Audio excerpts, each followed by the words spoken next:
Jones here, and today I'm joined by Rob Font, who on April 8th is back in action at UFC 287, facing Adrian Yanez. Rob, always good to get your time, my friend. How are things with you today? I'm good, brother. How you doing? I'm very well. It's always good when I get a day when I get to speak with Rob Font. Let's go, man. Appreciate you having me on, bro. Look, it's been a long time since we've seen you back in action. You know, it's basically going to be a year to the day. Yep. How's life been in the world of Rob Font? What have fans missed out on in the last 12 months?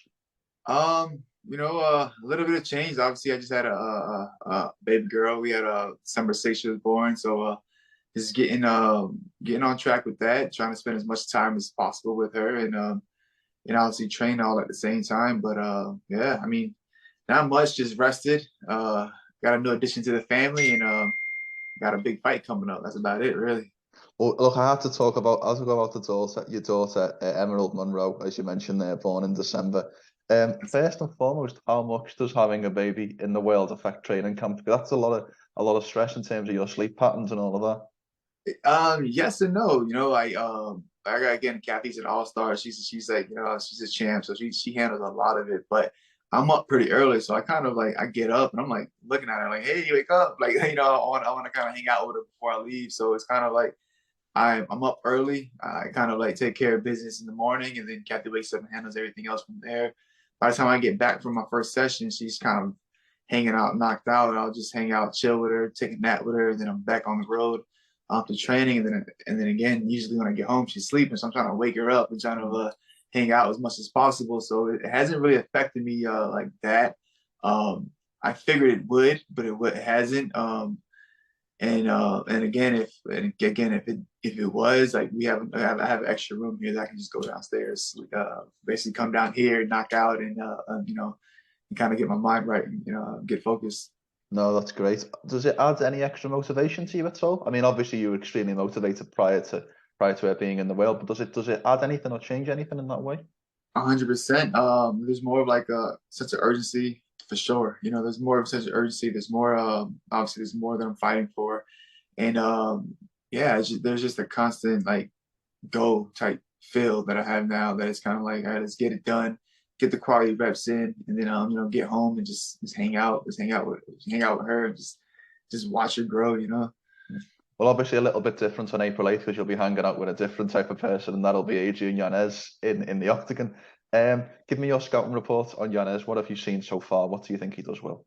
Man, he's solid. He's solid. He has the best thing about him right now. He has a lot of momentum riding on his side, and he's well-rounded striker. He's a lot of fights underneath his belt. I'm not sure exactly what his record is. I know it's up there, and he's on a 5-fight win streak. So he's doing his thing. I think this is another tough fight. I'm taking this fight very seriously. I'm not seeing this as like this young up and comer kid. I'm seeing this as this grown ass man coming to take my head off, and this is just as another tough fight, just as if it was a Chito or an Aldo fight. So I'm here. I'm not looking past this kid at all. Like at all. So it's kind of like it's it's it's uh it's one of those fights that I really, I'm looking forward to getting in there and making him look, like he shouldn't be in there with me. Do you see this fight as boxer versus boxer? Because primarily that's how people look at both yourself and Yanez's skill set. Do you think this is in many ways going to be a boxing match? Yeah, I can see how naturally I think it's going to start boxing for sure. Definitely, I plan on mixing it up as far as like even with the wrestling, the elbows and knees.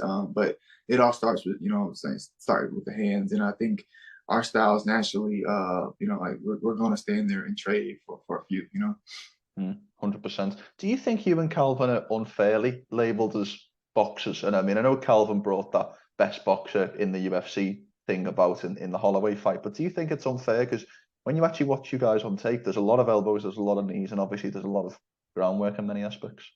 Yeah, I mean, I would say yeah. I mean, we do train out of a lot of boxing gyms, so I can see why people, like consider us boxing and our, especially like our punch output is a lot more than I guess than most. I guess you would say we definitely use a lot more hands and try to set everything up, but we were always consistently training on everything else. But yeah, like it's definitely fun to throw hands. So I think that's where we just kind of stick to that. But we're around it. I just like sometimes we do definitely kind of overdo it with the punches. Mm. Is there any beef going into this fight with Yanez? I mean, I saw a little bit of debate, I think, on Twitter about 2 weeks. I think he wanted to be on the Texas card, if memory serves. Is there any bad blood or any animosity going in, or is this just strictly business? No, it's just strictly business. I'm pretty sure. I definitely, I probably would have been pissed too if I couldn't fight in Boston. They obviously they have a card in Texas, but it was more like we had April in mind. From it didn't matter who it was. It was just like, we're not coming back to April. Yeah. That's what we told Sean. So I agreed to Tyson and obviously Kathy that I wouldn't even look at a fight until April. So it was more about that date. The baby obviously is born in December, so it's, that kind of had a factor into the decision. And yeah, man, I don't know, man. I guess I don't like Texas anymore after that Calvin Cater decision, So I didn't want to go back to Texas, like still got some unfinished business in Texas. So that's another reason we didn't want to go back to Texas. But had nothing to do with him. It was more about the date when we wanted to come back and yeah, that was it. But I think he got a better opportunity in fighting out there. We got here in Miami. Who doesn't love Miami? And it's a big card. So I think it worked out for him. No, of course. You mentioned there as well about the year off, and I suppose in many ways your situation mirrored Calvin's after the Max fight, because Yeah. I know Tyson was very big on taking a year off for Calvin, and presumably the same for you after Chito. How important was the year off, not only for skill set, but also just to reset and kind of get back to it, if you like?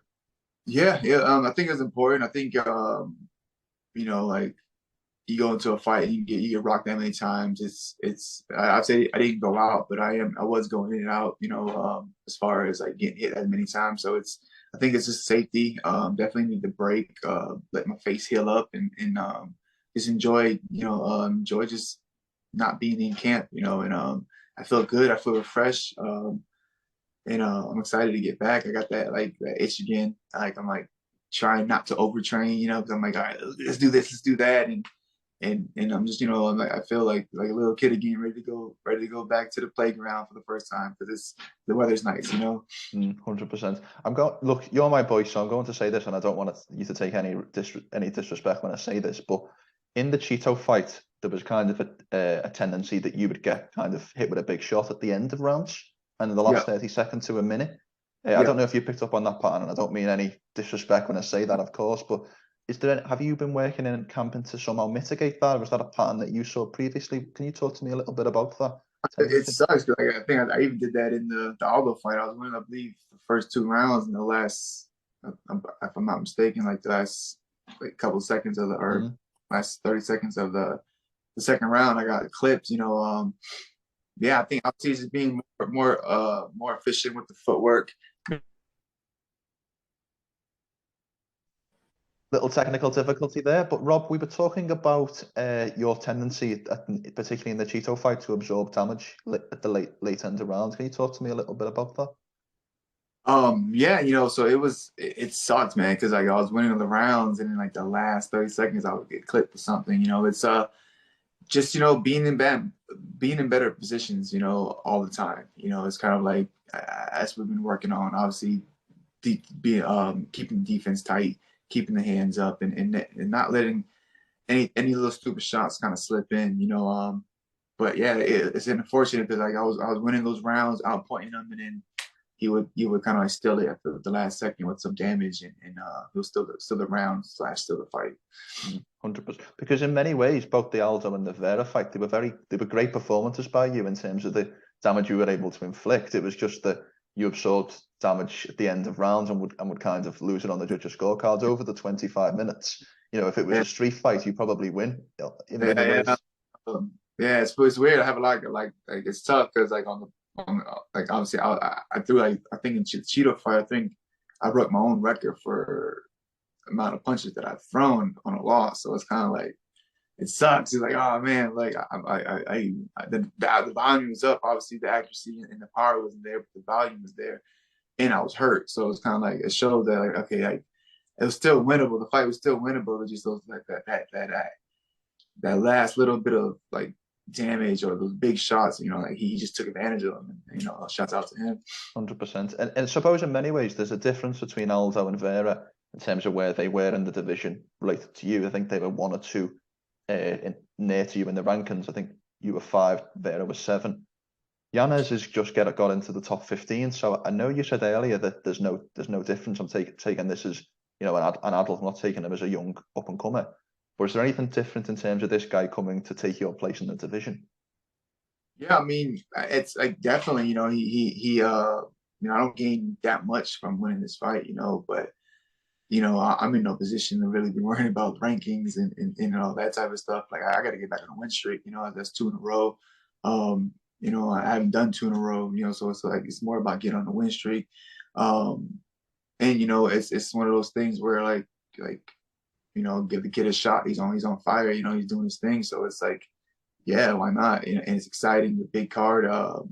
Technically, I'm fighting backwards, but who cares? You know, get back in there, get your hand raised, and move on. You know. 100%. You've mentioned the fact the fight's taking place in Miami, and one thing I did want to mention is if you squint and see it, this is a Mexico versus Puerto Rico fight. Yanez's heritage and your heritage. Do you see anything like that? Because if you squint and see it, you can see Canelo Cotto, you can see Trinidad De La Hoya. Can you buy into that at all? Yeah, no, you know, Miami is a lot of Cubans, so you know, like I can see how like there's gonna be a lot of Mexicans and Puerto Ricans too, but it might be more heavily Cuban because of Masvidal. But yeah, you know, this is it's one of those like classic Hispanic stand-up wars, you know, and I know he's gonna bring it. I'm gonna try to bring it as much as possible without, you know, saying getting hit in the last 30 seconds and then you know, win this fight. You've got the main event, UFC 287, Adesanya in technically the 4th fight against Alex Pereira.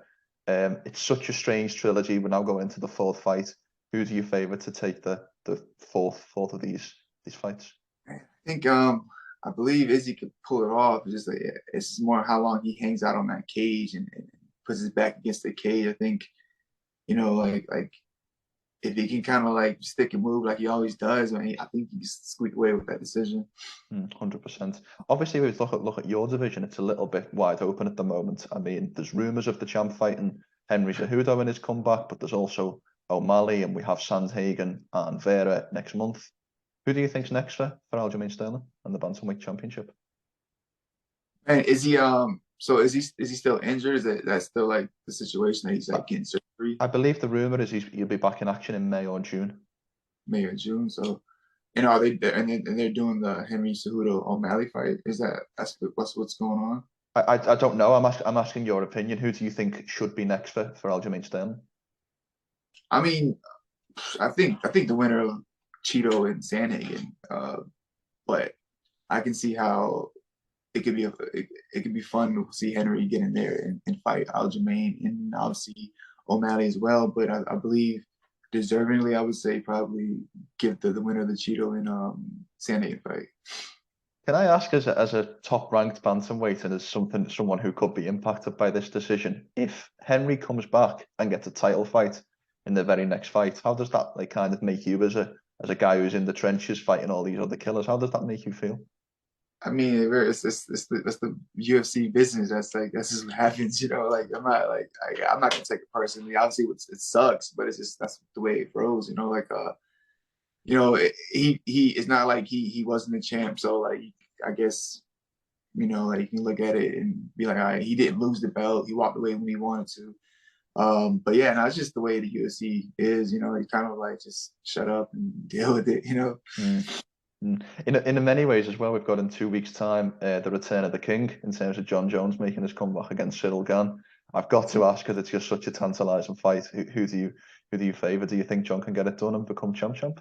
Hey, man, I can't go against the GOAT, man. He's yeah, he's just so like well rounded that I think, you know, like I don't think Erdogan can get out of there in the first 2 rounds. I don't see it lasting. I don't see him winning a decision. I see getting to the 3rd, 4th round and Jones getting either obviously winning a decision or getting to finish in the 3rd, 4th round. No, it makes total sense, but we've got to turn the conversation back to yourself, Rob, because we've got this fight in April. I'm sure that's the prime focus, but If we look ahead to the rest of the year, what are your essential goals you'd like to accomplish in your career post the UFC 287 dub?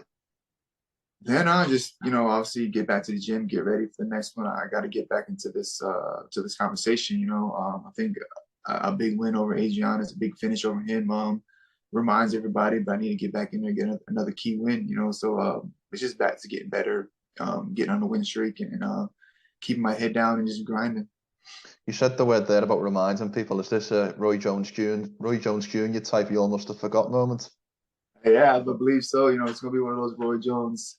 You must have forgotten. Just go out to remind everybody and entertain them all at the same time. 100%. Well, you always do that, Robin. And personally, it's always a pleasure to watch you fight, but it's even more of a pleasure to get down to speak, sit down, and to get some of your time today, my friend. So thank you as always for the time. Of course, brother, man. Thanks for having me on, man. Before we finish, Rob, how can people find you on social media? And any sponsors you'd like to plug? The floor is yours for the last word. Yeah, for sure. Social media, Rob_font on Instagram, Rob is Font on Twitter. Check out the YouTube channel. Just type in Rob Font. And yeah, man, thanks for having me on.